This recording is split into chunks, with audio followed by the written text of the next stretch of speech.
Howdy peeps, hope you're all doing well. So I'm doing a bit of a different video for you guys on my appearance. But anyway, it doesn't really fucking matter. So I was scrolling through a load of the YouTube Shorts videos and I come across this little gem and I thought to myself, finally, it's that gotcha moment, right? It is that gotcha moment. So here we've got that Jay Waller. And he's talking about why cheating men aren't bad. Well, bad is subjective, isn't it? I mean,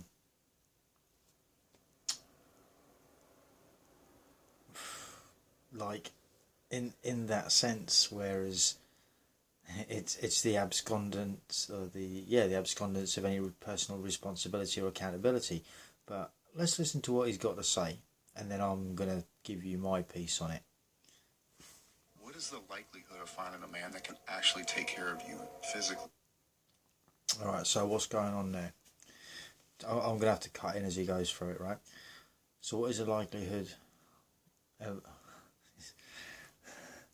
Right, so immediately what's going on there is putting in their head, right? You don't have many options. That's what he's saying. He's saying to these chicks, you don't have very many options, you know. Emotionally, financially, that you're attracted to, that you look up to, that's building you up. It's very, very low. I'll put it to women like this. You're going to leave me for a man that you love less that's going to cheat on you anyway.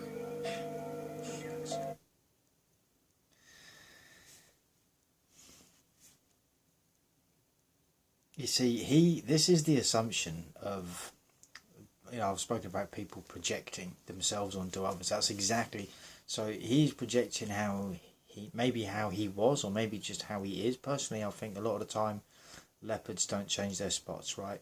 So if someone steps out on relationships on the regular, if they've had a history of it, and a lot of us in the manosphere, we say, oh yeah, you know, a woman's past is important. We want to know their past, right? So yeah, absolutely, we want to know, because if they've got a reputation of stepping out of relationships, or, you know, misbehaving in relationships, you know, with other people, where they have theoretically they shouldn't be doing that out of courtesy. I'm talking about monogamous relationships, obviously. And then when it comes to what's going on there, it's just that, oh yeah, so you're gonna leave someone that you look up to, someone that provides, because, you know, he's got a shit ton of money and all of that. So that they can provide that lifestyle for these chicks, but their excuse is, oh yeah, you know, you're going to give all that up to be with someone that's going to cheat on you anyway. It's like, well, for starters, how would he know that the next guy that they got with is going to cheat on them?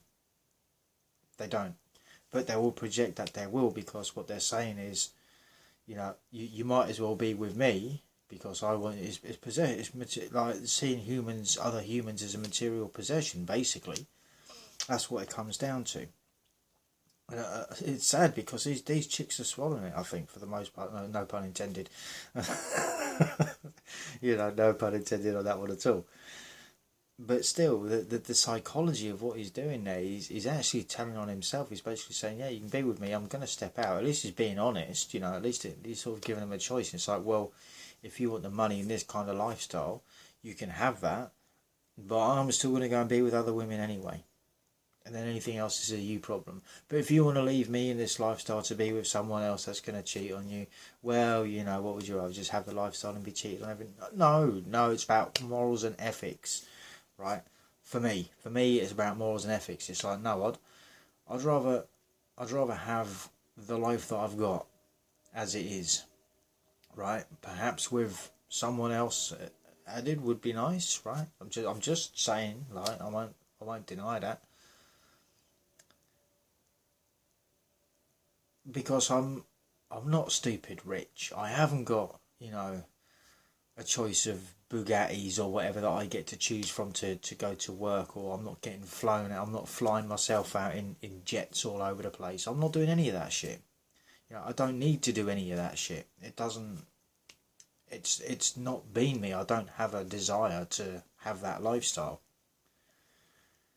So I'd be quite happy with someone that was relatively on the same page as me, that has morals and ethics, and I suppose you know on the same page with how you are as a person.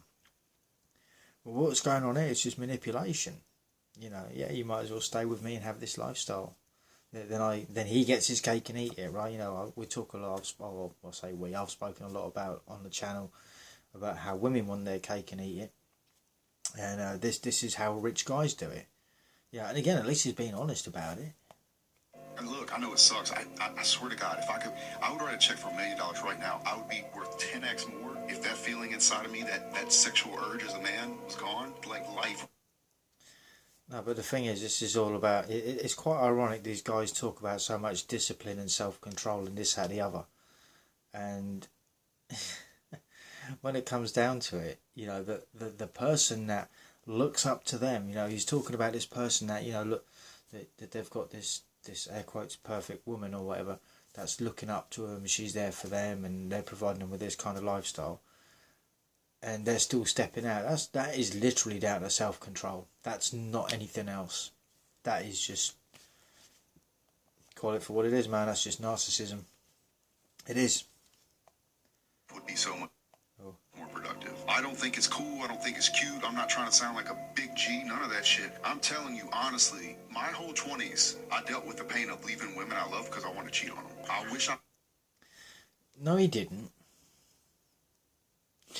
You know, if you're cheating on someone, it's not because you love them, right? It's usually because there's something else better on offer, and it's definitely not because you have any sort of respect for that commitment if it's a serious relationship, you know. But here we are. Oh yeah. I wish. If I could write a check for like $10 million just to have that urge go away. It's like you wouldn't. You just wouldn't, because it's like it comes down to that self-control, literally. I've been in a place where I could have just told them the truth, but I didn't know any better because I was young. It's in us. No, because you didn't respect or care enough, and you didn't want any responsibility, more than likely. That's generally where these people come from, you know. It's the excuses they come up with. This is what I say. It's like a lot of the time they're just one-trick ponies. They've got the same line for the same kind of shitty behaviour that they engage with. You know, treating partners like shit, cheating on them, and then manipulating them with the whole, oh, if you want this lifestyle, well, then you're just going to have to put up with me doing that. If you don't like it, there's the door. I don't know about anyone else, I'd choose the fucking door all day long, but I'll tell you what, man, no, you're good. Because at this point, I don't know where you've been, and I don't know where the other person's been, but what I do know is that if they were supposed to be with me, and they're going, oh, nah. Caring ain't always sharing, do you know what I mean? It's truly in us. And if a man cheats on you, yes, it's going to hurt. You're going to cry. He should show up for you, but I don't necessarily think you should leave. Because finding a man that's going to take care of you emotionally and financially and physically is going to be hard to come by. No, it's not. No, it's not. It's just that. It's literally just down to the choices that the chicks make. Literally, it's just down to the choices that they make. And look, truth be told, chicks are attracted to guys like this for the lifestyle, for who he is, for how he presents himself, because half the time they're not seeing the person for who they are. There's that projected fantasy, you know. Point in case, or case in point, or fuck, whichever way you want to look at it, it's the same damn shit. And won't lie, it pisses me off that these chimps have taken over the fucking internet the way they have. That's what they are, man. They're just monkeys. They just throw shit about and fuck all the time. That's what they do. I'm just saying. It don't matter if it's Jay Waller. It don't matter if it's the Tates. It does any of that lot with that kind of a sort of, oh yeah, look at us. It's like, it's funny actually. Speaking of Waller, did make me laugh. So it's one of the video clips, and he's scooting around in, I don't know, maybe it's Florida Beach. He's wearing a full suit on a jet ski, looking over at the camera. It's sort of like, you ponce. You absolute fucking tart. You tart. My God. It's just not a good way to go. Not from when I look. I see a lot of these guys doing this, and it's just sort of like it's that thing, and it's. I suppose look, it's probably more of an American thing, right? Where it's just the way a lot of the American air quotes stars are, as it were, in one way or another. You know, and they'll show themselves off on jet skis. Sometimes it's like watching a fucking A-Team introduction. You know, the beginning sequence to the A-Team. It's loading up. Yeah, it's a bit like that. You know, it's sort of like all out there and boom and all this. It's like fuck off. No one cares. And you've just shown the world that you're some sort of like literally an emotionally manipulative prick, and you've basically told the fucking world what you are. Closely followed by, if I could just write a check for $10 million to change it. So, no, you wouldn't fucking change. And you wouldn't write a check for $10 million because you don't care enough. That's what it comes down to. And not coincidentally, this is also why he kind of is probably as successful as he is. I'm not being like throwing shit on him for saying that. You know, it does take certain types of people to become CEOs and shit like that. And unfortunately, a lot of the time, the traits that seem to be involved with that are that of NPD. Whether it's full-blown personality disorder or just the traits of, you know, enough to get you to the top and, you know, to get people listening and getting them doing what you want them to do in that sort of a thing. So, and of course, with that, you get the people that can't see through all of that and just, you know,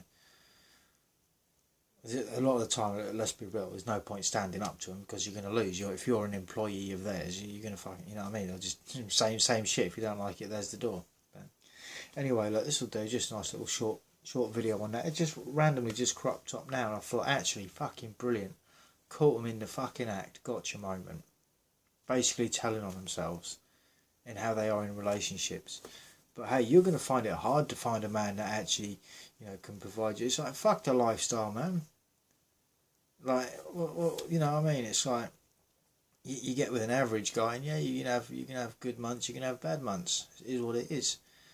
You know, and if you're determining the quality of the happiness in your life based on money or material objects, you know, like a constant gifts, constant going down to buy Gucci and all the top marks and all that, you know, ask yourself, are you truly happy with yourself, or are you just happy with the shit that you've got? And I've said this before.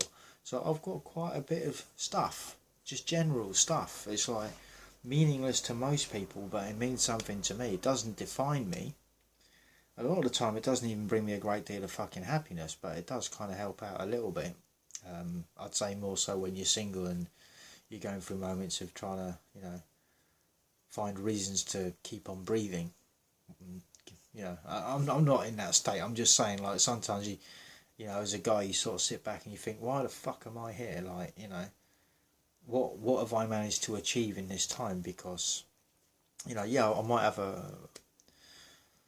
fountain full of knowledge for a lot of guys out there. But again, a lot of people these days seem to be arseholes. They go around asking for advice, you give them it, then they don't take it. They just go and do, and maybe they have to go and do what they have to go and do anyway. Still, at the same time, I think when you're asking, you approach someone else for like words of wisdom or advice, and they give you their best advice, and you still go against it, and then it doesn't work out for whatever reason. You know, I think at that point you've really got to stop asking the fucking people questions. You know, like, you know what I mean, just do what you want to do. Because sometimes it is a difficult one. In some cases, I find it a bit offensive sometimes, like when people come to me for advice on different subjects or different issues, and sort of like, I'll give my best advice, you know, and then they go against it. And they're going, and because they're going to do what they're going to do anyway, right? It's not about me having control over them. It's like, well, seeing a situation from an objective point of view rather than being subjective. But like I say, when it happens a lot, in the end, it's just sort of like, I almost don't want to give advice anymore because no one seems to fucking listen. Just saying. Anyway, I'm going to wrap this one up. Thank you all for listening, hopefully. And until the next one, stay cool, stay free. Peace out.